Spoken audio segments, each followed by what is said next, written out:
Why did someone put the skull mast out here? Why did someone put the Cretasaurus or Lambeosaurus skull mast out here? I also bring it back to the research facility because that's all I have to do today. Oh well.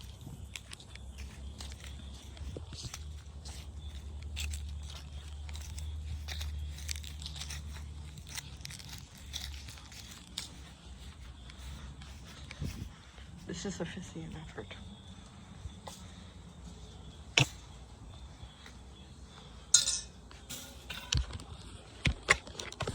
It seems damaged.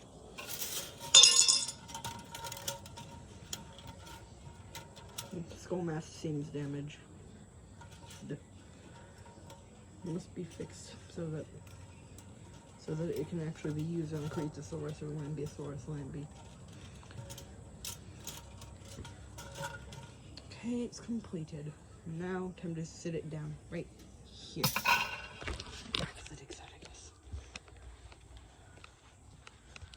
Why do we have to go on these stupid expeditions to find animal fossils? This is so useless. We already have like 90 dinosaurs in the park. We don't need more. You know what? I'm just gonna say there's no more fossils here. I'm going back.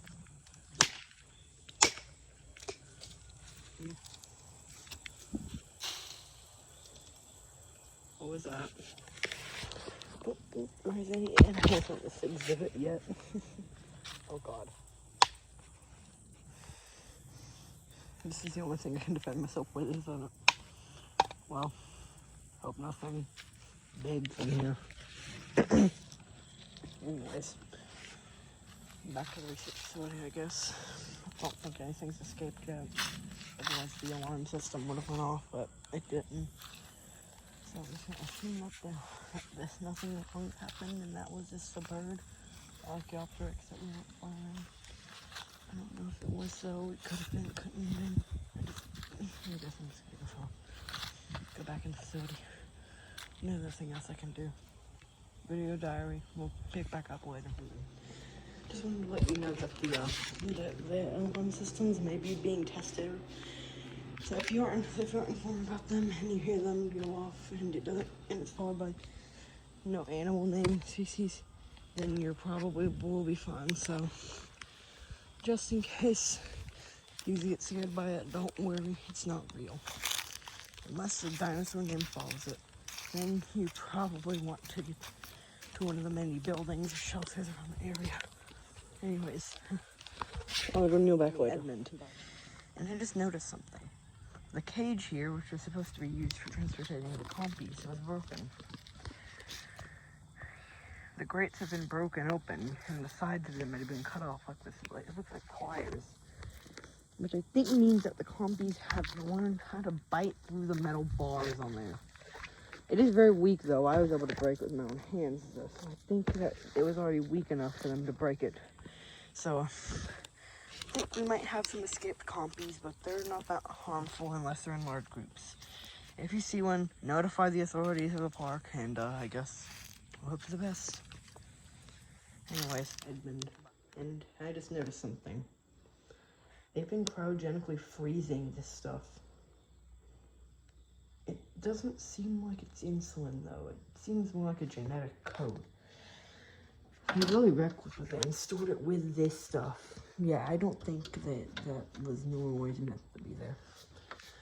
So I think that they just put that there because they need someone to put it, and there wasn't anywhere else cold enough, so I don't really know. Anyways, I'll see you later, and it's Edmund again, I guess. So, I just figured out something. You see this forest area down there? There's some fence lining down there.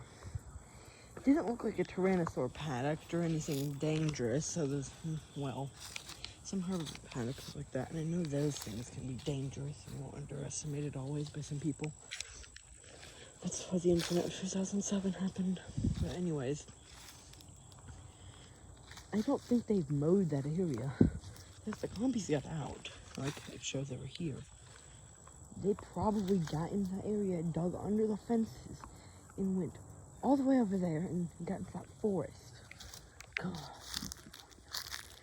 If they got that forest, they could potentially escape the park area and go into the city in the distance. Anyways, just wanted to let you know that. But hey, I don't think they actually got out yet because I haven't been notified by anyone to look for them. Maybe this is just a coincidence. Maybe someone else caught it for them. But, who really knows actually. Why is someone put a car up over here? They could have obviously quoted as a carport over here. Stupid how some people are sometimes. This whole area of the park. It's essentially just, well, there's a whole 7 miles of this park. That's not even the main one too. This is a secondary park used just for researching. And people can come if they want, but they still have to walk around and do nothing, so, yeah. This isn't even the first park. This is a secondary park. It's still 7 miles. If you don't, that's bigger than some tiny zoos, actually. Not to mention, if a carnivore of that size that we keep, like the T-Rexes and Centaurs, this is not enough room for them. There simply isn't enough room in this park to keep them here. And I'm scared that if they did get out, they would immediately book it out of the park because there isn't enough room here. You need 10,000 square kilometers in the original park just for one T-Rex. We have a pair. They are in an exhibit, and guess what? That exhibit, just under 10,000. That may seem like a lot to you, but to them, it's like getting squished into a small cage. At least we're not in a big city, so if they do escape, it won't cause that much havoc. There isn't enough room in the city for them anyways. They probably wouldn't interact with them. Nope. Anyways, just wanted to notify you on my little theory, but anyways, let me know. The river. He was at the jungle river. Damn, he thought. At the river where? The river ran for miles through the island. He looked at his watch again. 7 minutes gone. You have a problem, Dennis, he said aloud. As if in reply, there was a soft hooting cry of an owl in the forest. Nedry hardly noticed. He was worrying about his plan. The plain fact was that time had run out. There wasn't a choice anymore. He had to abandon his original plan. All he could do was go back to the control room, restore the computer, and somehow try to contact Dodgson to set up the drop at the East Dock for the following night.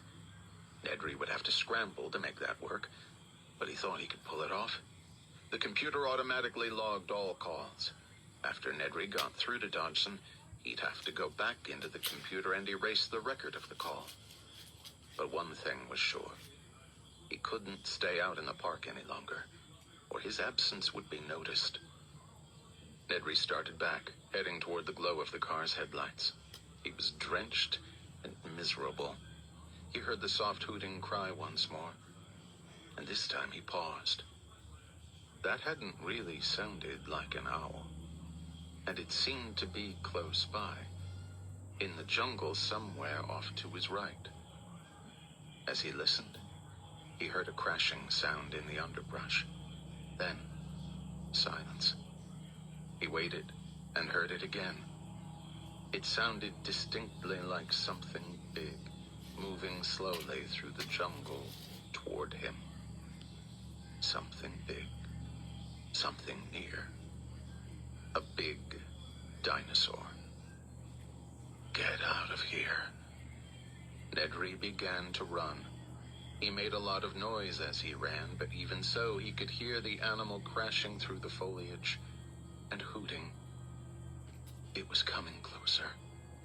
Stumbling over tree roots in the darkness, clawing his way past dripping branches, he saw the jeep ahead, and the lights shining around the vertical wall of the barrier made him feel better.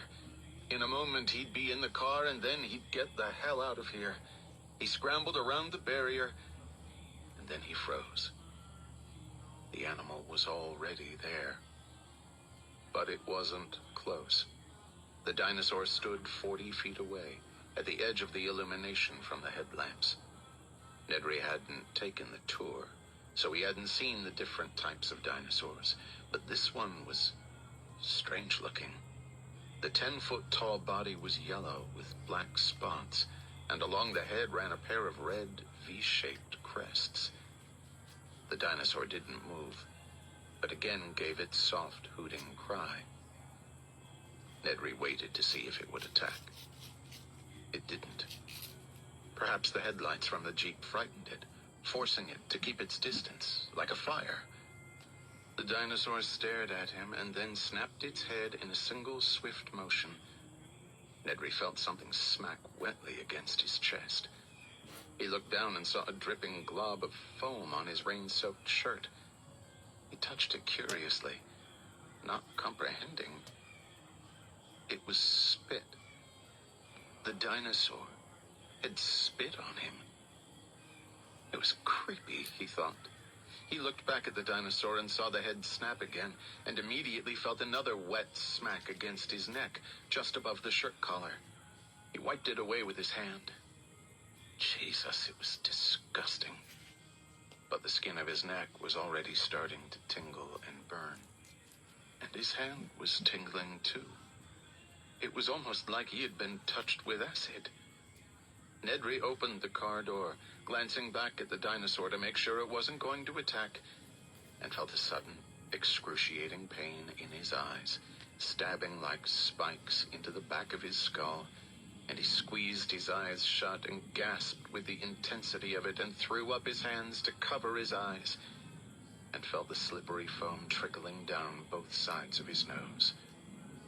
Spit. The dinosaur had spit in his eyes.